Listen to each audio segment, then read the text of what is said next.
Bonjour à toutes et à tous. J'ai décidé de créer cet espace afin de vous livrer mes analyses sur l'état du monde. Après avoir observé la façon d'agir des États, des institutions internationales et des entités non étatiques, intéressés par les relations qu'entretiennent les États, tant au niveau bilatéral qu'au niveau multilatéral, intéressés également par les relations qu'entretiennent les États et les institutions internationales. Après avoir observé l'attitude des nations et des peuples face aux préoccupations existentielles, préoccupés par les crises qui secouent le monde, après avoir consulté l'histoire, je me fais aujourd'hui le devoir de prendre la parole dans le but d'exposer mon opinion, ma vision du monde. Je le ferai en abordant différents sujets au fil des épisodes. Cet épisode inaugural, je le consacre au conflit russo-ukrainien. Le choix de ce sujet n'est pas anodin. Il est dû au caractère mondial des conséquences qui en résultent ou qui en résulteraient. J'aborde aussi ce sujet au moment où la crise russo-ukrainienne connaît un tournant susceptible de conduire à son dénouement. Après des manœuvres importantes à sa frontière avec la République d'Ukraine, la République fédérale de Russie, par le canal de son président Vladimir Poutine, lança le 24 février 2022 une opération appelée Opération militaire spéciale sur le territoire ukrainien, avec pour objectif de, je cite, protéger les personnes qui souffrent d'abus et du génocide de la part du régime de Kiev depuis 8 ans. Fin de citation. À cette fin, le président russe Vladimir Poutine ajoutait, je cite, nous nous efforcerons de démilitariser et de dénazifier l'Ukraine et de traduire en justice ceux qui ont commis des crimes nombreux et sanglants contre les civils, y compris les citoyens de la Fédération de Russie. Fin de citation. Mais comment en l'espace de seulement 30 ans, les relations entre la Russie et l'Ukraine, deux nations sœurs, sont-elles passées des rapports fraternels aux rapports conflictuels? La réponse à cette question exige d'évoquer l'histoire commune aux deux États. L'histoire qui lie la Russie à l'Ukraine remonte à très loin, mais je me bornerai ici à l'aborder à partir de sa séquence du XVIIe siècle, c'est-à-dire à partir de l'année 1654, année de la conclusion du traité de Péry-Eslav.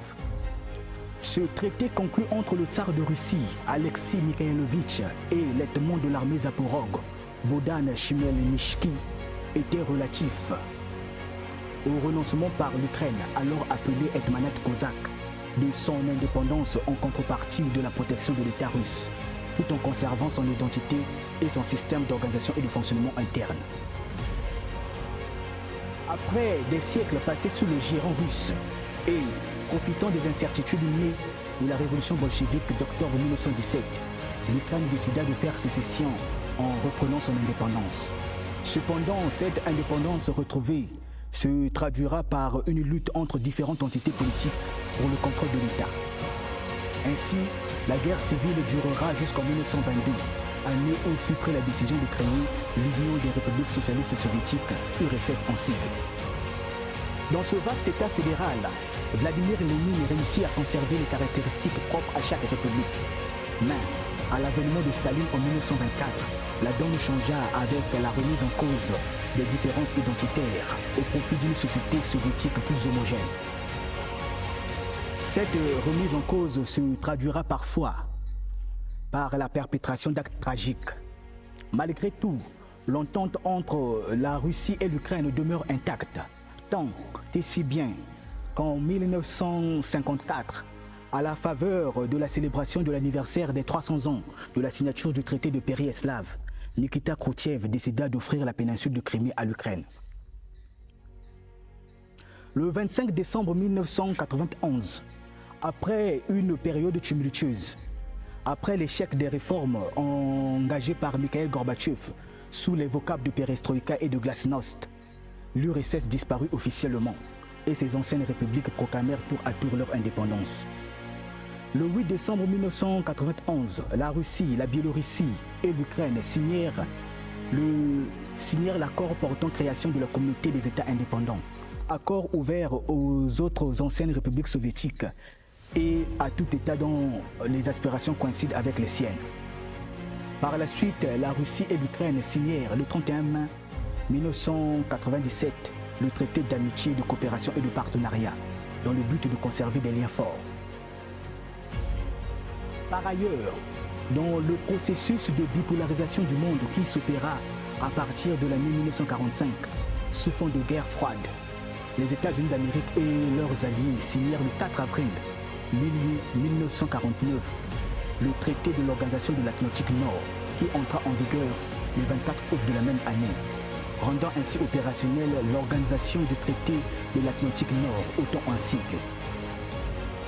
Par réciprocité, les pays du bloc de l'Est signèrent à leur tour le 14 mai 1955 le pacte de Varsovie en vue de la défense militaire de leur ensemble. La création de ces deux institutions de défense militaire constitua à coup sûr une escalade de l'opposition entre les deux blocs. Le pacte de Varsovie disparut en même temps que la guerre froide prenait fin. Néanmoins, pour avoir consenti à la réunification des deux Allemagnes au début des années 1990, Gorbatchev obtint des États-Unis d'Amérique l'engagement selon lequel les frontières de l'OTAN ne gagneront pas les pays de l'Europe de l'Est. Mais, moins d'une décennie seulement après, les États-Unis d'Amérique revinrent sur leurs paroles en suscitant l'adhésion à l'OTAN de la Pologne, de la Hongrie et de la République tchèque le 12 mars 1999. Et le 29 mars 2004, ces États ont été rejoints par la Lettonie, l'Estonie, la Lituanie, la Slovénie, la Slovaquie, la Bulgarie et la Roumanie. Par la suite, l'on assistera aux adhésions de la Croatie et de l'Albanie en 2009, du Monténégro en 2017, de la Finlande en 2023 et plus récemment de la Suède en 2024. En même temps que ce processus se déroule et sous couvert des considérations démocratiques, mais en violation du droit international, les États-Unis d'Amérique se sont impliqués dans le déroulement de la vie politique de certaines anciennes républiques soviétiques et même au-delà, en finançant des actions menées par des personnes contestant l'autorité établie dans ces États. Cette implication des États-Unis d'Amérique a substantiellement contribué au renversement de plusieurs dirigeants. C'est dans ces conditions qu'aura lieu en République fédérale de Yougoslavie, en avril 2000, la révolution des bulldozers, qui aboutira au renversement du président Slobodan Milosevic. En Géorgie, en 2003, la révolution des roses conduira à la chute du président Edouard Shevardnadze au profit de Mikhail Saakashvili, pro-occidental. En Ukraine, en 2004, la révolution orange sera favorable à l'arrivée au pouvoir du président Viktor Loushenko. Et au Kyrgyzstan, en 2005, la révolution des tulipes aura raison du règne du président Askar Akayev. Ces révolutions importées des États-Unis d'Amérique, comme on le dit, ont été des moments forts d'instrumentalisation orchestrés par eux. L'instrumentalisation ici s'explique par la propension des États-Unis d'Amérique à se servir des idéaux de démocratie et de liberté afin d'octroyer des moyens financiers, techniques et idéologiques à certains ressortissants des États d'Europe de l'Est ayant pour la plupart séjourné aux États-Unis d'Amérique pour une raison ou une autre, afin qu'ils structurent des mouvements subversifs dans leurs États respectifs. Ces ressortissants des États de l'Europe de l'Est, qui désormais portent l'épithète de démocratiseurs, revendiquent sans détour leur obédience à la Maison-Blanche, ce qui suscite la méfiance du Kremlin, qui assiste à l'installation non loin de lui des dirigeants pro-occidentaux qui remettent en question la coopération traditionnelle qu'entretenaient la Russie et les autres anciennes républiques soviétiques. Sur le plan juridique, lorsque l'on confronte le conflit russo-ukrainien au droit international, la conclusion semble aller de soi. En effet, l'article 2 de la Charte des Nations Unies, relatif à ces principes, en son paragraphe 4, affirme que, je cite, « Les membres de l'organisation s'abstiennent dans leurs relations internationales de recourir à la menace ou à l'emploi de la force, soit contre l'intégrité territoriale ou l'indépendance politique de tout État, soit de toute autre manière incompatible avec les buts des Nations Unies. » Fin de citation. L'intégrité territoriale renvoie à la compétence territoriale de l'État, laquelle, avec la compétence personnelle de l'État, constitue les procédés de la manifestation de la souveraineté étatique. Cette compétence territoriale est exclusive car elle s'oppose à toute ingérence étrangère et à la manifestation de toute forme de mesures coercitives imposées par des États étrangers ou par toute autre force remettant en cause l'autorité étatique. C'est le sens à donner à l'article 2, paragraphe 7 de la Charte des Nations Unies. Je vous épargne les détails jurisprudentiels ayant trait à la question du respect de la souveraineté étatique pour ne pas ennuyer les non-juristes, afin de tout simplement dire que, au regard des dispositions de la Charte des Nations Unies, et si l'on s'appuie sur les dispositions de la déclaration relative aux principes du droit international touchant les relations amicales et la coopération entre États conformément à la Charte des Nations Unies, la solution au problème est simple. La Russie a violé le droit international et doit en assumer les conséquences. Mais la réalité du droit international, la réalité des relations internationales est beaucoup plus complexe, puisque d'une part, la souveraineté est une source de droits au profit de l'État. À côté de ces droits, il y a des obligations qui lui incombent, notamment celles relatives aux États étrangers. Et d'autre part, dans l'exercice des relations internationales, la puissance de certains États l'emporte parfois sur le droit. L'Ukraine est un État souverain et du fait des obligations qui découlent de sa souveraineté, elle se doit d'interdire l'abri sur son territoire des activités menées par quelque entité que ce soit visant à porter atteinte à la défense et à la sécurité de la Fédération de Russie. Conformément au droit international, notamment la déclaration sur les mesures visant à éliminer le terrorisme international, approuvée par la résolution 4960 de l'Assemblée générale des Nations Unies, qui, en son paragraphe 4, souligne que, je cite, « Les États, guidés par les buts et principes des Nations Unies, doivent s'abstenir d'organiser ou de fomenter des actes de terrorisme sur le territoire d'autres États, d'aider à les commettre ou d'y participer, ou de tolérer ou encourager sur leur territoire des actions visant à l'exécution de tels actes. » Fin de citation. Avec la collusion qui existe aujourd'hui entre l'Ukraine et les États-Unis d'Amérique, la Russie peut-elle toujours compter sur celle-là afin qu'elle remplisse ses engagements internationaux à son égard? Je pense que là réside le fond du problème qui oppose aujourd'hui la Russie à l'Ukraine. Surtout que la réputation des États-Unis d'Amérique en matière de déstabilisation et de conquête n'est plus à faire, tant les exemples d'atrocités causées par eux sont légion. Je me contenterai ici d'en énumérer quelques-uns. L'on se souvient donc de la Grande Guerre du Vietnam fomentée par les États-Unis d'Amérique en prétextant l'incident naval du golfe du Tonkin dans les eaux territoriales du nord du Vietnam, le 2 août 1964, avec pour intention réelle de combattre le communisme. L'on se souvient du renversement en 1953 du Premier ministre iranien Mohamed Mossadegh par un coup d'État organisé par la CIA, parce qu'il adopta une politique de nationalisation de l'industrie pétrolière iranienne, ce qui mettait à mal les intérêts du Royaume-Uni allié des États-Unis d'Amérique. L'on se souvient de la bataille de la baie de Cochon, le 17 avril 1961, menée par des rebelles cubains, formés, équipés et financés par les États-Unis d'Amérique en vue de renverser le régime du président Fidel Castro. L'on se souvient de l'opération El Dorado Canyon, visant à éliminer le guide libyen Muammar Kadhafi. Cette opération américaine aura entre autres pour conséquence la mort de la fille adoptive du guide libyen Muammar Kadhafi, Anna Kadhafi, qui n'était âgée que d'un peu plus d'une année. L'on se souvient de l'invasion américaine de l'Irak en 2003, en violation de la souveraineté de celui-ci et du droit international. Invasion dont les méthodes d'organisation rendent compte de la détermination des États-Unis d'Amérique à fabriquer des faits en usant de mensonges et de manipulations afin de tromper la société internationale au sein des Nations Unies pour servir leurs sombres desseins. L'on peut à juste titre s'interroger sur le bien fondé de l'utilisation des bombes atomiques au Japon en 1945, plus précisément de l'explosion de la bombe à uranium Little Boy sur Hiroshima le 6 août 1945 et de l'utilisation de la bombe à plutonium Fatima qui dévasta Nagasaki le 9 août 1945. Pourquoi user des moyens à ce point disproportionnés alors qu'à Yalta, En février 1945, l'URSS était favorable à l'idée de rejoindre les États-Unis d'Amérique dans la guerre contre le Japon. Devant la puissance de feu américaine et soviétique, le Japon aurait fatalement accepté de signer une reddition sans condition.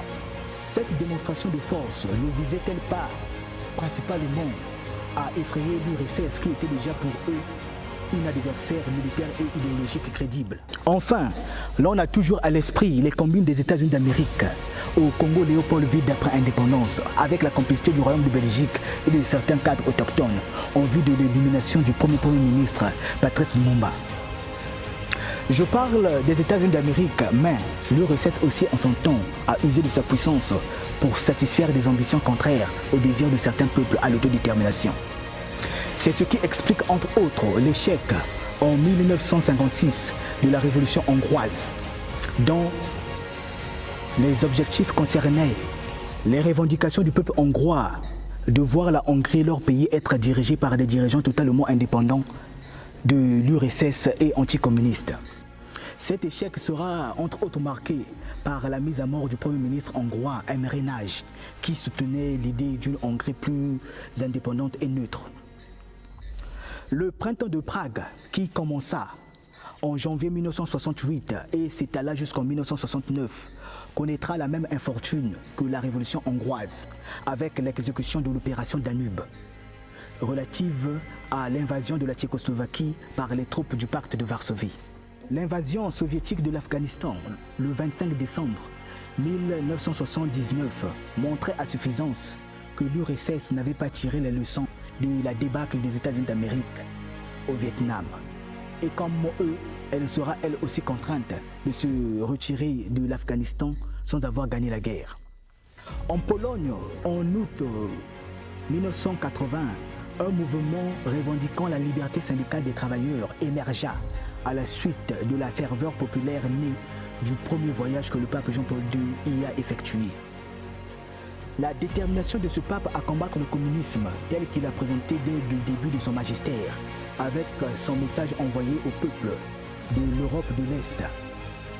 Je cite, « N'ayez pas peur », fin de citation, a foncièrement contribué à la chute du communisme. Ce mouvement syndical donnera lieu, aboutira à la signature des accords de Gdansk relatifs à l'octroi de la liberté syndicale aux travailleurs. Méfiant de ce dangereux précédent, l'URSS exigea du général Jaruzelski, alors président du Conseil des ministres de la Pologne, des mesures fortes afin de réprimer les contestataires du système communiste. Aussi, craignant une intervention directe de l'URSS, le général Jaruzelski décréta le 13 décembre 1981 l'état de guerre afin de sauver la nation, dira-t-il. Cet état de guerre se caractérisera par une farouche répression. Celui d'Arnosk, le mouvement qui militait pour une Pologne plus libre, fut censuré et son chef Lech Walesa arrêté. Que peut-on reprocher à la Russie? Les deux guerres de Tchétchénie peut-être. Les guerres de Tchétchénie visaient un objectif légitime, le respect de l'intégrité territoriale de la Fédération de Russie. Les moyens et les méthodes qui y ont été employés sont sans doute discutables, mais leur objectif demeure légitime. L'invasion russe de la Géorgie en 2008 n'avait pas pour finalité de déstabiliser l'État géorgien, il me semble. Elle visait plutôt à mettre fin aux attaques de la Géorgie sur l'Ossétie du Sud et sur l'Abkhazie, deux régions pro-russes de la Géorgie ayant fait sécession en 1991.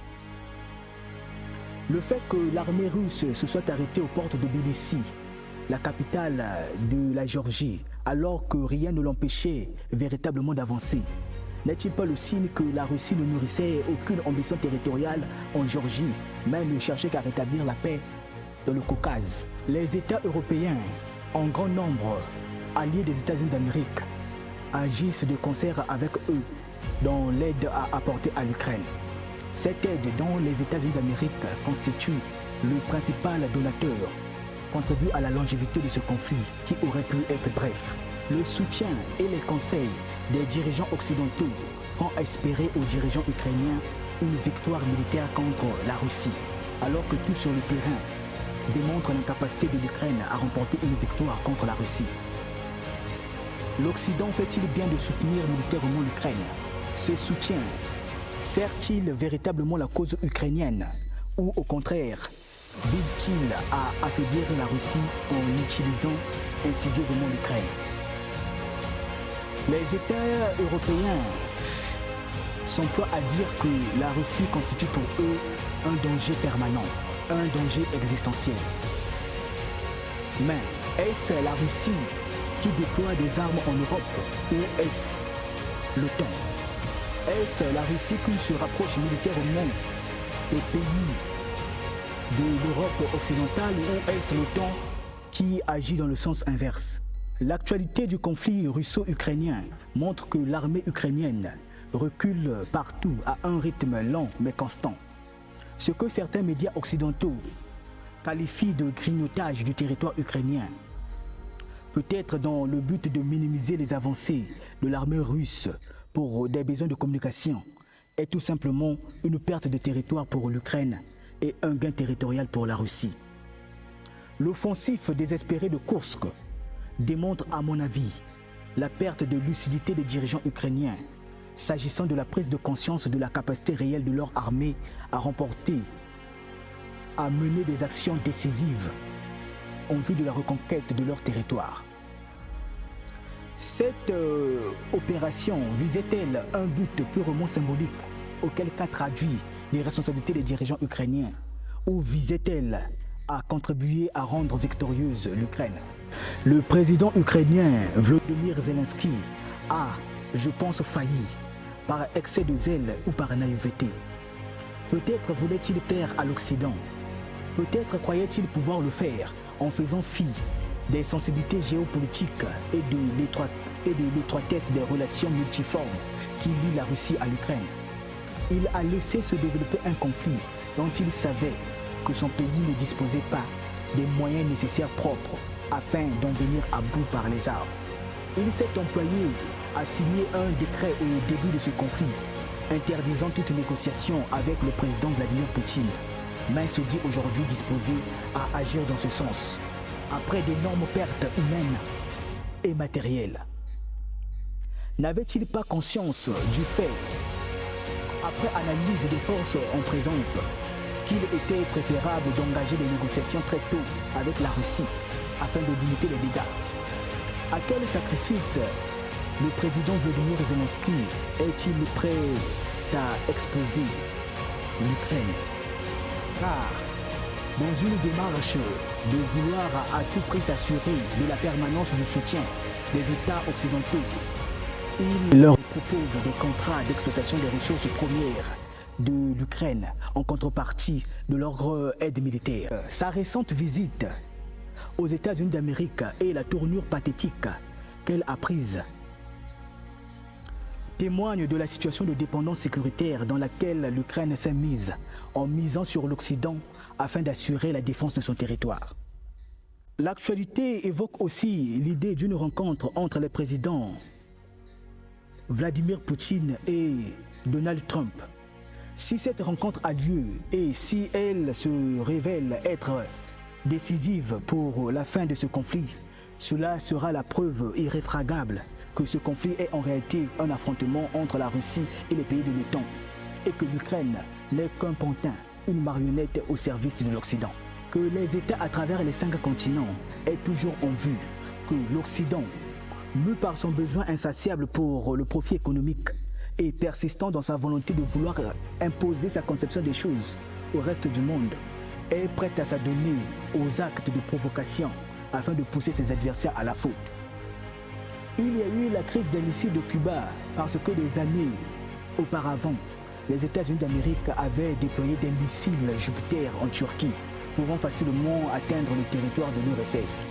À cause de cela, le face-à-face en octobre 1962 entre les forces navales russes, entre les forces navales soviétiques et américaines a failli hypothéquer l'avenir de l'humanité. Peuple du monde, devant un tel palmarès, Quelle puissance accepterait de voir s'installer l'OTAN dans les pays qui lui sont limitrophes, quel que soit le droit en vigueur au niveau international? Il est vrai que l'OTAN a déjà gagné certains territoires qui partagent une frontière avec la Russie. Mais celle-ci ne peut se résoudre à accepter que l'Ukraine puisse pactiser avec l'Occident à ses dépens. Je soutiens que certaines raisons évoquées par Vladimir Poutine pour lancer son opération militaire en Ukraine sont des prétextes et que cette initiative est en réalité la conséquence directe de l'attitude hostile que l'Ukraine a entretenue vis-à-vis de la Russie, du fait de ses aspirations à adhérer à l'OTAN et du fait de ses alliances occultes avec les États-Unis d'Amérique qui appellent la vigilance de la Russie. Si les engagements pris en 1990 de contenir les frontières de l'OTAN aux pays de l'Europe occidentale avaient été respectés, l'on ne parlerait pas aujourd'hui du conflit russo-ukrainien.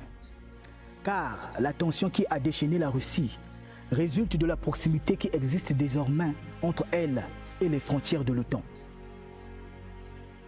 Sérieusement, a-t-on besoin d'être un génie pour comprendre que cette proximité allait immanquablement être source de tension entre la Russie et ses voisins, membres de l'OTAN, et que ces tensions pouvaient, sans trop d'efforts, provoquer le déclenchement de la Troisième Guerre mondiale, puisque les pays de l'OTAN sont militairement solidaires et que la Russie est la première puissance nucléaire du monde.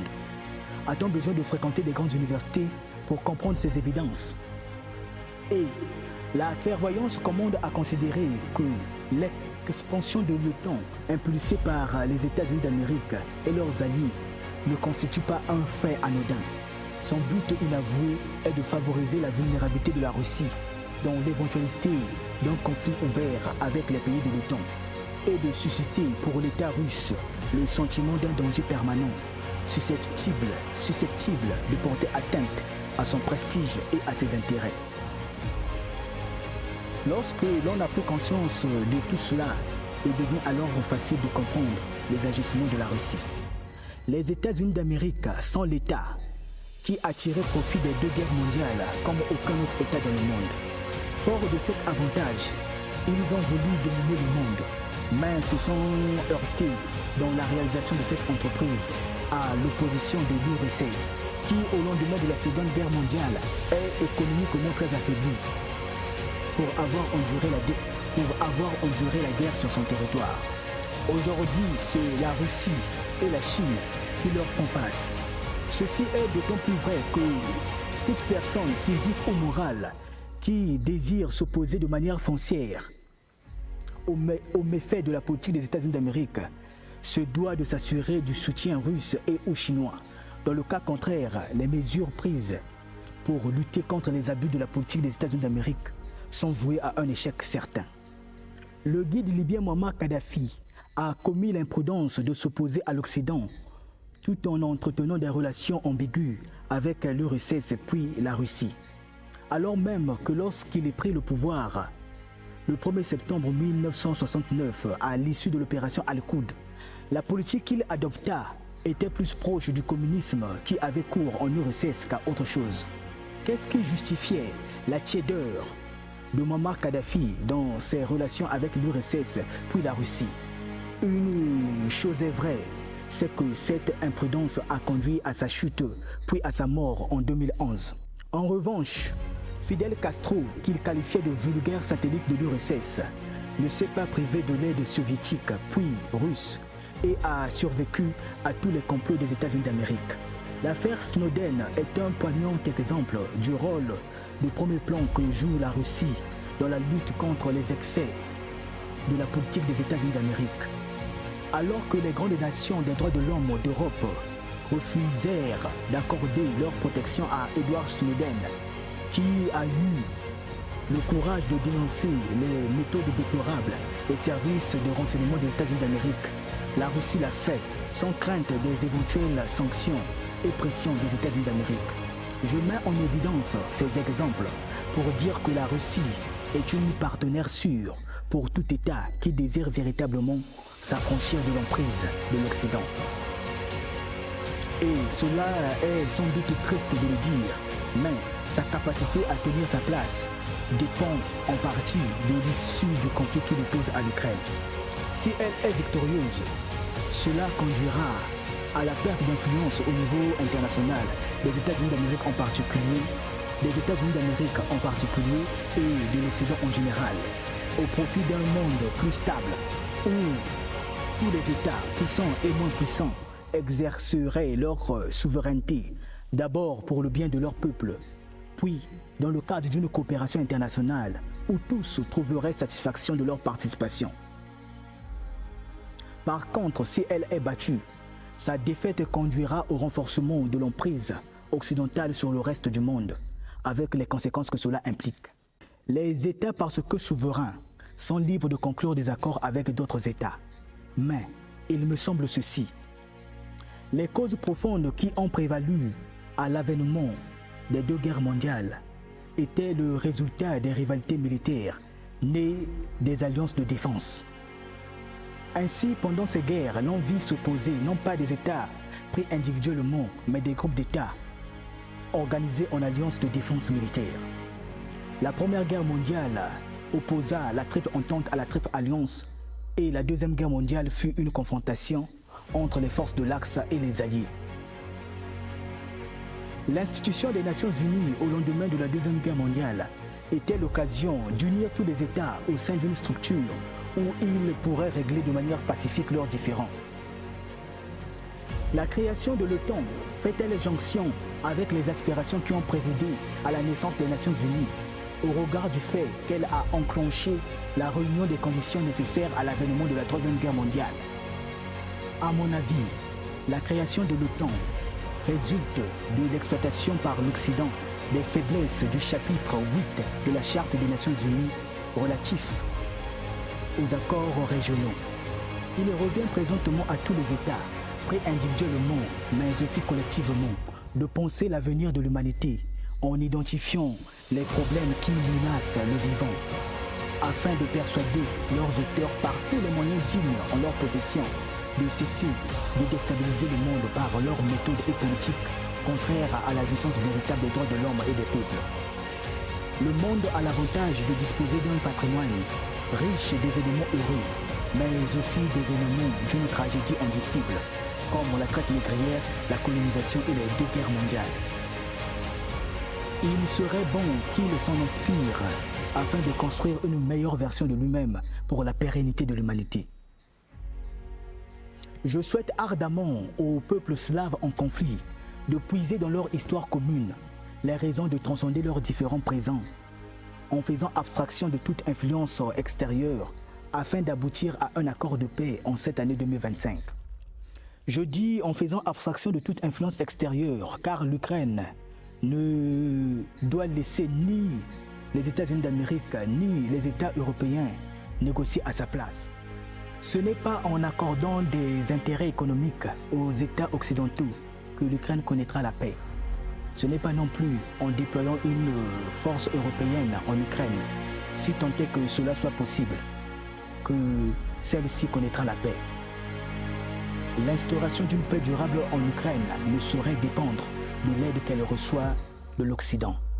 L'instauration d'une paix durable en Ukraine est consubstantielle à la coopération amicale qui doit à l'avenir exister entre la Russie et l'Ukraine.